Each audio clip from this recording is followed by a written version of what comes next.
this is Algebra 2, Lesson 8.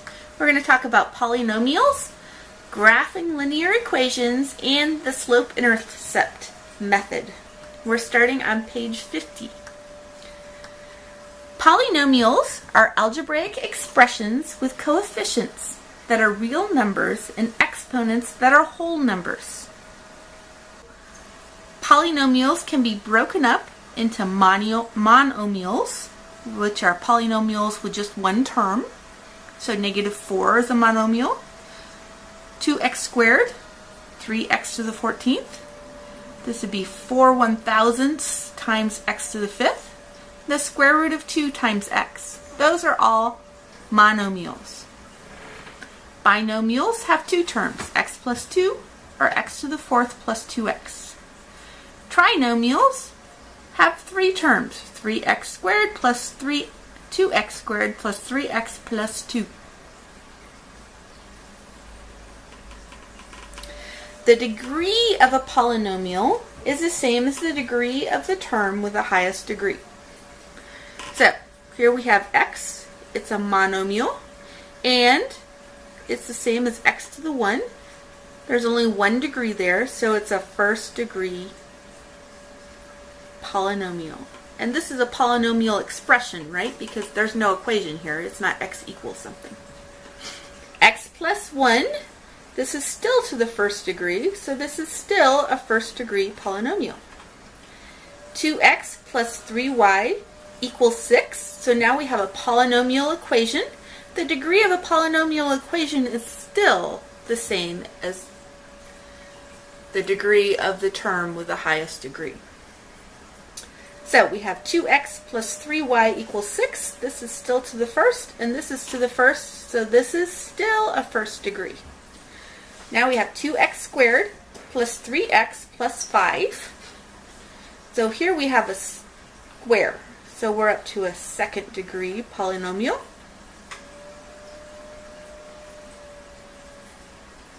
And this particular polynomial is a trinomial, right? Here we have a 3x cubed plus 2x squared plus 4x squared y plus 5xyzk equals 4. So we've got a polynomial equation. This one's cubed, so it's a third degree term. This one is squared, so it's a second degree term. This is x squared y.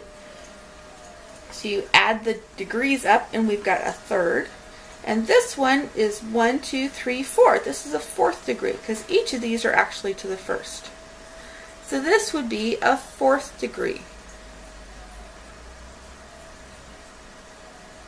Oh, and this is actually a, well, this doesn't count because there's no variable and we're only talking about the degrees of the variables. This would actually be like x to the 0. So it's the 0th power. Alright, so this would be a fourth degree polynomial equation. An equation that has only polynomial terms is called a polynomial equation. The graph of a first degree polynomial equation in two unknowns is called a linear equation, and its graph is a straight line. Okay, so that was review. Now we're going to talk about graphing linear equations. When we first learned to graph linear equations, we learned these steps. First, you solve the equation for y. Then you choose at least 3 convenient values for x. Use those values in the equation to find matching values of y. Complete a table with the ordered pairs, and then graph the points and connect them with a line. Right? So, we're going to graph the equation 2x plus 3y equals 6 using these steps. So first, we're going to solve this equation for y. So we have 2x plus 3y equals 6. We're going to move this 2x to the other side. That leaves us with 3y equals negative 2x plus 6. Now we're going to divide all the terms by 3. So that y is all by itself. And that will be y equals negative 2/3 x plus 6 divided by 3 is 2. Okay? Now we're going to find 3 convenient values for x, and then use those to solve for y. So we're going to make a cute little chart like this. Here are values of x and the values of y. We want at least 3 points. To form a line, you remember we need at least 2 points. If you find 3 points and you graph those 3 points and 3 points don't make a straight line, then you know you messed up on one of them. So you need at least 2 points to make a line. We're using 3 points so we can check our first 2 points and make sure they were correct. Okay, so convenient values for x. A good first convenient value for x is always 0. If x is 0, then this whole term is 0 and y is going to equal 2. Right? Alright, we've got negative 2/3 x, so if we multiply this times 3, this 3 in the denominator is going to cancel. So if x equals 3, then y is going to equal, we've got negative 2/3 times 3 plus 2. These 3 are going to cancel, and y is going to equal negative 2 plus 2, which equals 0. That's nice. Okay, what happens if x equals negative 3? Because this bottom 3 is still going to disappear. So we've got y equals negative 2/3 times negative 3 plus 2. And this is going to cancel, this is going to cancel. We have 2 negatives now, so they're going to cancel. So now we have 2 plus 2, which equals 4. So if x is negative 3, then y equals 4. Okay, now we can graph these. Just pull out some graphing paper.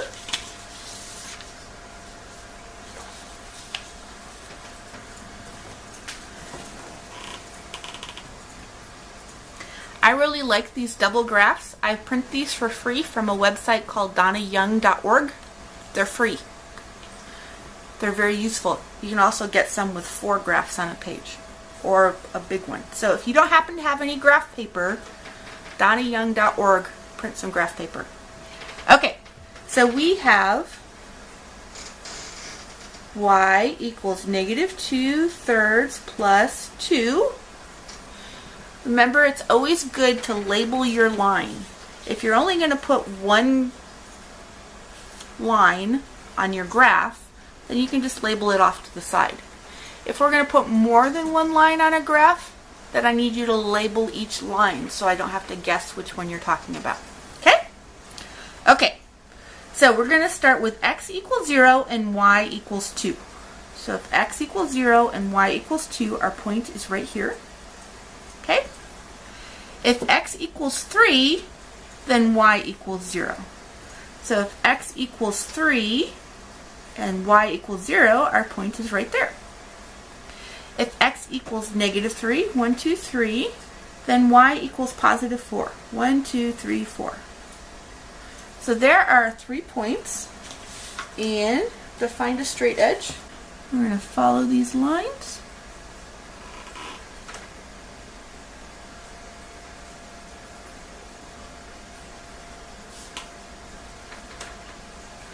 And there's our line.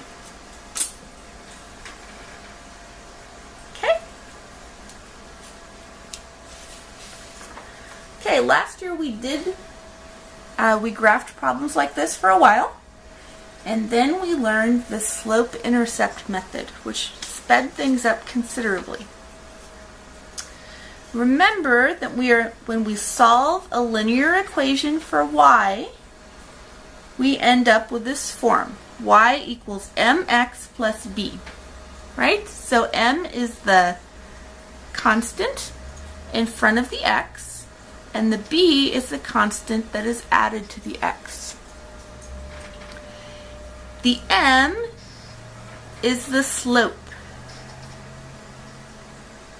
The slope determines the angle at which the line goes up or down, or the rate at which the line goes up and down, I should say. So as x increases, the slope will tell you if the y is going to also increase or if the y is going to decrease as x increases. So slope is the difference of y over the difference of x, right? The b is the y-intercept. That means that where x equals 0, y equals b. So if x is 0, that means y, all y has left is b. Okay? So we're going to use the slope-intercept method and graph the same line. So we have y equals negative 2/3 plus 2. Okay? Oops, negative 2/3 x. I lost an x in there. All right. Our standard form is y equals mx plus b. So in this case, our m is negative 2/3. Okay? We're always going to talk of slope in terms of x. So as x increases 3, the y, because this is negative, is going to decrease 2. Okay? That's what the negative means. As x increases, y is going to decrease because there's a negative there. The b is positive 2. That means when x is 0, y is going to equal 2. Okay? So we're going to start with this point where x is 0, y equals 2, and then we can graph the rest of the line using the slope. As x increases 3, 1, 2, 3, y is going to decrease 2, 1, 2. We can also do that the opposite. If x decreases 3, 1, 2, 3, y is going to increase 2. Okay? This negative can be at the bottom, and we can say x is increasing. If the negative is at the bottom, though, then the top is increasing. All right. Now we can use our handy dandy straight edge again.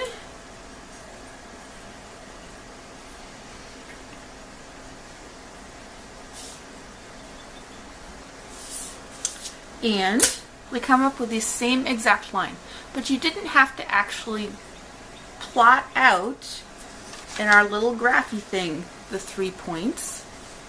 We found them using the slope. Okay? Let's try another one.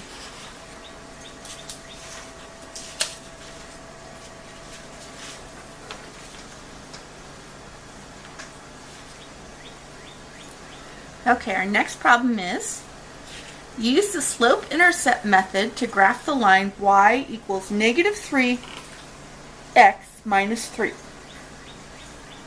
Okay, so our basic form is y equals mx plus b.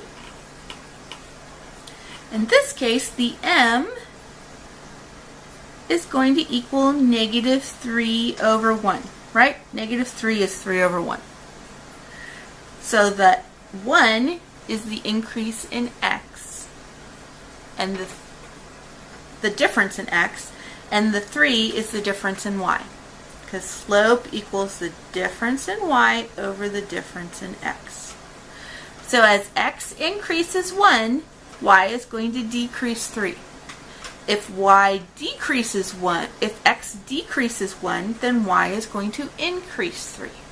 Okay? Our b, the y-intercept, is negative 3. That means if x equals 0, y equals negative 3. Okay, so let's graph this. If x equals 0, y equals negative 3, so it starts down here. That's our origin, the place where it's crossing the x-axis, the y-axis. Okay, and our slope says that when x increases 1, y decreases 3. 1, 2, 3. It also says when x decreases 1, y increases 3. 1, 2, 3. Now this is a very steep slope. which means it's going up very quickly, or in this case, it's actually going down very quickly. As x increases, this line is decreasing rapidly. It is going down rapidly. Okay?